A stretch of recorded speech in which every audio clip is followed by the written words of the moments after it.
Hi guys, in this video I will show you how to remove Cash App card or credit card from Cash App. In order to do this, you will have to launch your Cash App mobile application, and after that, once you are on this page, you will have to tap on this money tab in the bottom left hand corner.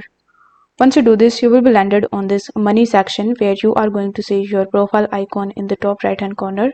So you need to click on your profile icon. After that, you are going to see a bunch of different options, and among these you will have to select the option of linked banks. Afterwards, you will be landed on this page where you are going to see your debit card, your credit card and your linked banks. So you just have to choose the card which you want to remove from here. After selecting the card, you are going to see this type of pop-up in the bottom which will say whether you want to remove your card or you want to replace your card. So as you want to remove your card, you will have to click on the remove button, and this way you will be able to easily remove your card from Cash App.